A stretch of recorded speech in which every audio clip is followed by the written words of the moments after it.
In a word, breastfeeding is amazing. The fact that we as women create life and get to nurture that life, it's an incredible feeling. It's empowering. Breastfeeding is a magical bond that only I can have with my baby.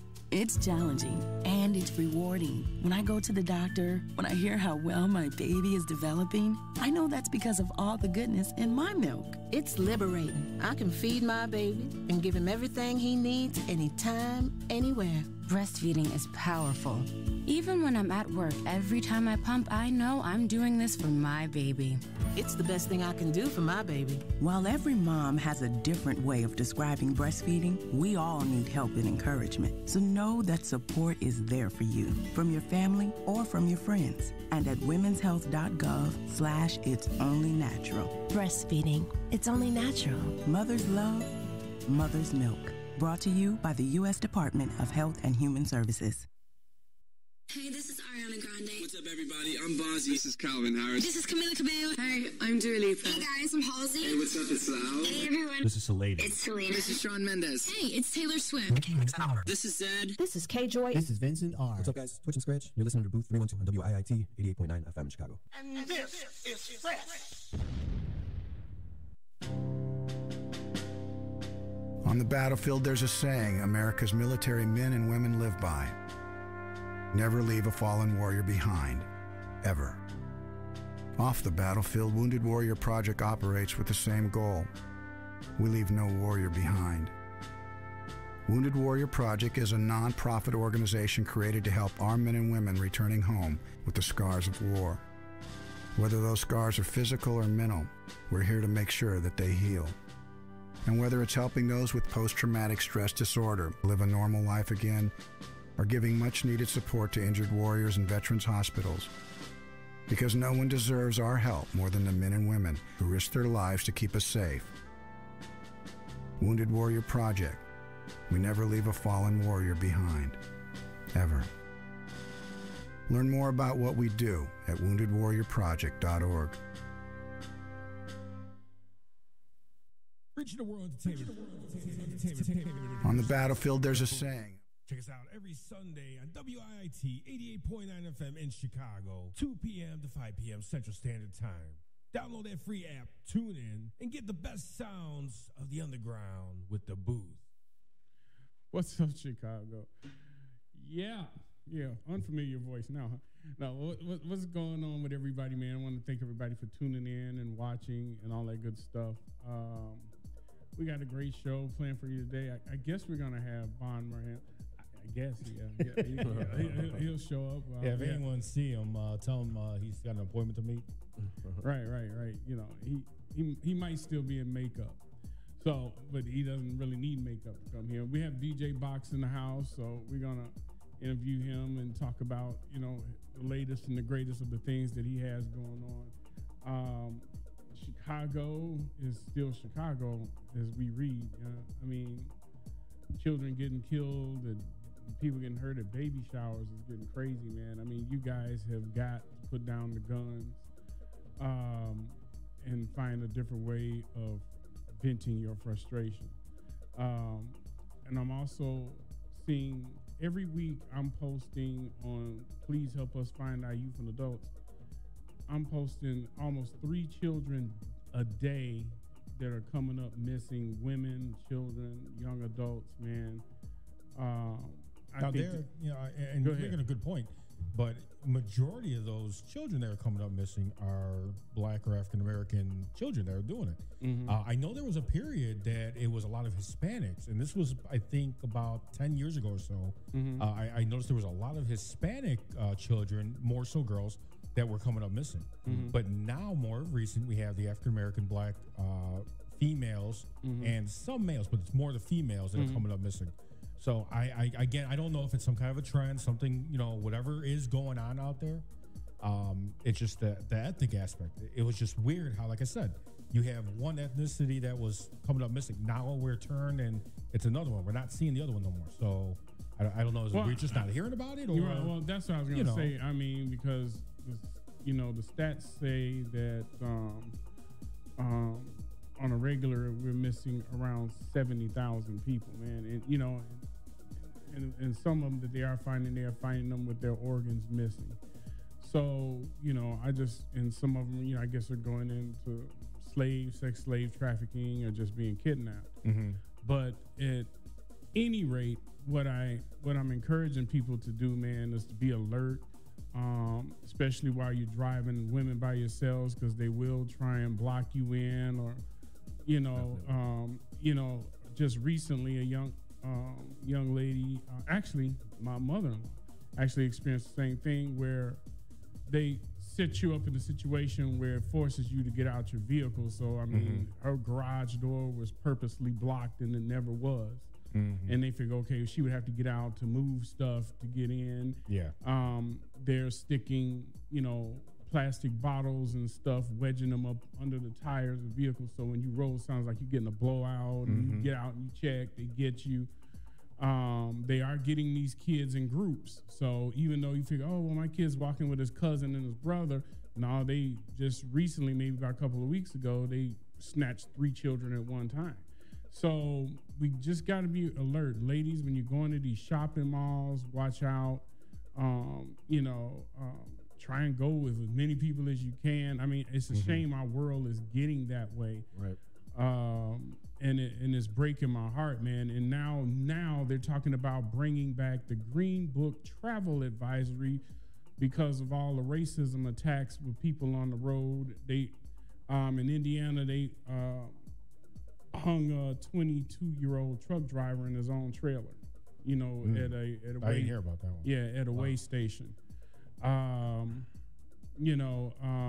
Kentucky, I think it was Kentucky, Kansas. It was like 5 other ones that they're putting up travel advisories, you know, telling people don't stop in these towns or watch what you're doing. You know, people are being harassed and all these good things. Yeah, I know 20 years ago, there was an advisor. I was advised. I had to do a set down in Florida, and I had to drive through the mountains in Tennessee.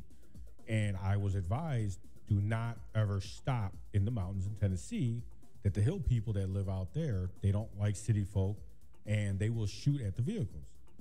And, you know, it's just, I get what you're saying. I mean, there's a difference, but, you know, just the mentality of some of these people, what they do, it's just ridiculous. You know, and it doesn't matter how you hurt someone else or kill someone else. The point is you're still doing it, and it's ridiculous. So, yeah, I don't know, man. So these are things I just want to put out there, especially for our women and children. And I had to get on a few young ladies, you know, earlier about just walking and staring down at their cell phones. You know, they're not looking up, they're just zombied in their cell phones. And I said, hey, get out of your cell phone. The girl's like snapping off, and I said, well, wait a minute. I said, if a van drove up on you right now and snatched your butt, would you ever even seen them? I said, if they put a gun on you while you staring down at your phone, you ain't gonna say, ooh, you just gonna be like, oh my God, and they gonna grab your butt. So I said, just come out of that for your own safety. I said, nothing on your phone is that important that you can't do it when you get somewhere safe. You know. And the young ones, they don't realize it. Like you just said, you know, the look they gave you, they don't realize it. You could say, talk to your blue in the face, and they don't realize it until it's too late and it's already happening to them. Then they realize, like, oh man, I messed up. Well, it's too late now. You're gone. You're done. You know. I mean, that goes back into what we were talking about a couple of weeks ago, and I've been driving with Uber, and it's a common sense factor. I see people walking across the street, like you said, downtown. They don't care if they got the crosswalk sign, and they're there for a reason. Right. You got a crosswalk sign that says "Don't walk." People still walking across, looking in their cell phone. They're not caring of what's going on around them, and they figure because I'm in that. You could take it in a racial way. I'm in this white line. I got a protective shield over me, and cars don't hurt. Last time I checked, a 2,000-pound vehicle moving at 20 miles an hour will put a hurting on your butt, and will have the audacity to curse at you if you're going to make a right-hand turn, and they want to walk across the street. And I'll point at the crosswalk sign all the time, and I'll get cursed out. I'll get flicked off, but I'm like, you're in the wrong. And then you got these moms, and Rob, he can contest. I've been talking about this for weeks. You got these moms that have come with no car seat want to get in your car so you can take them somewhere. And the first thing I'll tell them is, it's a 4 or 5 year old kid. I'm like, ma'am, I can't take you. Where's your car seat? And they're like, well, the other Uber driver, wait a minute, time out. Didn't we have a little black little girl get killed 2 months ago, Lower Wacker Drive? Mother and them was smoking weed in the car, made a U-turn, got T-boned. Little girl flew out of the car, died on the spot. Nobody's watching the news. So the thing that I try to tell people is like, look, it's not that I want to be mean to you. I got to think about my livelihood, and I'm, as a parent, I'm thinking about your kid's livelihood, because you're not going to care about, hey, this guy was nice enough to give me a ride, when that lawyer comes to you saying, how you going to pay these medical bills? Next thing you know, you're going to want to sue somebody. And Uber's going to say, our hands are clean. You're supposed to have a car seat. Then you're going to come after me. We just had a woman get killed thinking she was getting in an Uber. She didn't check the license plate of the Uber car. She got in the car in Connecticut. The guy killed her. He was a murderer. And I don't wish nothing bad to happen on anybody. But there are safety precautions. And if you take Uber, you should be checking that driver's profile before he or she pulls up. You should look at that license plates of that car, make sure that's the Uber that you requested. Just don't open doors. And I see it at O'Hare Airport. People will walk up, open doors. Oh, and start getting in the car. I'm like, excuse me? Who are you? Right. Are you here for Brad? No, I'm not. And they'll sit in your car like, well, this looks like, get out. Get out. What are you doing? So people, be aware, but be cognitive of your children. Like we just talked about kids getting snatched. That's another thing. I get teenagers wanting to jump in the car. You're supposed to be 18 years of age to ride in an Uber. Your children, don't be lazy, parents. Stop putting your kids in these Ubers saying, well, I don't have time to take my kid to the mall or take my kid to school. I'm going to tell you all right here, you heard it from the source. Uber does not do criminal background checks. I'm going to say it again. Uber does not do criminal background checks of their drivers. It's a contradiction to tell your kids, don't get in cars with strangers, but, oh, it's okay to get in a car with Uber. Good point. Because look what happened to this young lady, and he wasn't even an Uber driver. So if I'm a pedophile and I'm a serial killer, and I'm not trying to stir anybody up to do this, God forbid, no. But you do not know who your kid is getting in that car with by just saying, well, you can take an Uber. Yeah, doing the youth events that we've been doing for the children, we've encountered at the end of the parties where we got, a bunch of, girls or a few young boys, and they're standing out there at 11, 12 o'clock at night past curfew still waiting on an Uber. And I'm like, where are your parents? Oh, we're taking Uber. My mom's sending Uber. And I'm like, oh, and we end up like, get in the car. Where you going? Let's take you home. Don't, or we'll have the police wait there, and the police there, and we'll tell them, when the Uber driver picks them up, please get his ID, check him out, make sure he's okay before you put them kids in that car. Yeah. So those things, but let's move on to brighter, sunny things. So speaking of brighter, sunny things, what's going on with you, Rupert? Oh, man, just, keeping busy. I've been making the rounds, hitting a few of the clubs, letting everyone know the love is there. And trying to look into some things for us for this year to see where we could be at on a regular. And just trying to keep up with you with your festivals and everything, man, because, you got a lot going on. Your plate, too, brother. Yeah. Lot. I'm grateful, for the board we have and the staffing, and it's gotten a lot better. Each year it's getting a little better, a lot easier to deal with, and everybody has their designated jobs and things they have to do, and, people that are contracted to do certain things, and that just takes some of the pressure off. But yeah, again, the Music Alliance Festival, we got 2 coming up. So the first one we're doing August 2nd through the 3rd in Dalton. We went from 2 stages now to 4. Okay. Yeah, so it's gonna be 4 different stages. Oh wow. Grateful for all our sponsors, and stuff like that. Is the area that big? Yeah, I had to go and hold down almost 15 acres. Oh wow! Yeah. So, at any rate, that's still happening, and then our annual block party coming up. So many other things. Just go to the website because they constantly updating that, and basically all the information is there. So it's musicalliancefestival.org, and you just go there, and it's all together, y'all. It's not separated. It's all together. Like a password, musicalliancefestival.org, or a username. So you can go there and find out whatever's going on with the festivals, where we're at, what we're doing, and they're constantly updating them. The lineups will be up soon. We got a lot of different things going on. DJs that have applied, Cynthia and their people, they're trying to, get, again, I want people to understand, when they get these things, they view the profiles and whatever you guys send, and then they make their recommendations as to who, because what they try and do is put the right DJ with the right event. And because we have so many different events, it's a thing where you don't want to put a disco DJ at an EDM party. And guys say, well, how do you get picked? Oh, you play disco. Oh, I'm not playing all of them. Right. So that's the thing. If it's a community based, type of event where they deal in tribal house or disco and all, then you fit that profile. If it's a rave or a dubstep party and you play tribal, they're gonna be like, yeah, that was a bad fit. And this is why I was trying to tell a lot of guys, it's not personal, it's business.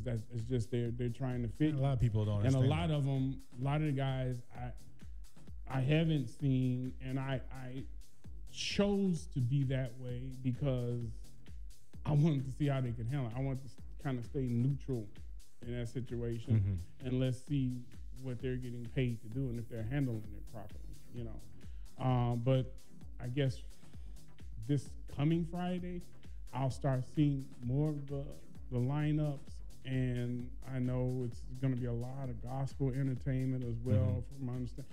So it's a lot of things, and I know we got our board meeting coming up. So, and I think we got 2 radio stations, maybe 3 broadcasts. Well, with us there, it'll be 3. Broadcasting live from there as well, in the different locations. But I'm trying to make it also where everybody gets a chance, not just the same old people all the time. Everybody gets a chance to play and get out. And that's one of the things as a CEO of it that I want to make sure of, but when I undertook the whole thing, I knew it was going to be heavy, but had no idea it was going to be this heavy. And yes, you gotta have a village to do it. It's not a one-man thing. It's just impossible. And you're going to go through people like, coffee through a strainer. You know what I mean? Until the right people stick that's going to be dedicated and get the things done. And, I thank God for the people that I have and just the ability to get up every day and continue to do it on top of all the personal things I have going. And, now running the studio out of my house until we move to the bigger locations. So, dealing with clients and, different things like that. So, definitely you guys a lot know going about on. you guys know about that. If you need mixing, mastering, let me know. Want to come in and record, we're still doing that. I'm still teaching classes on all those different DAWs and stuff. And I get hit with that quite a bit, and it's just juggling the whole thing. So I'm probably going to bring another guy in with me to kind of help me with that too. Okay. But I can't wait to get it out of my home. All right, guys. Stick around right here. When we come back, we're going to be talking to DJ Box and get to know him a little bit better. You're listening to Booth 312 on WIT 88.9 FM and DaBooth312.com.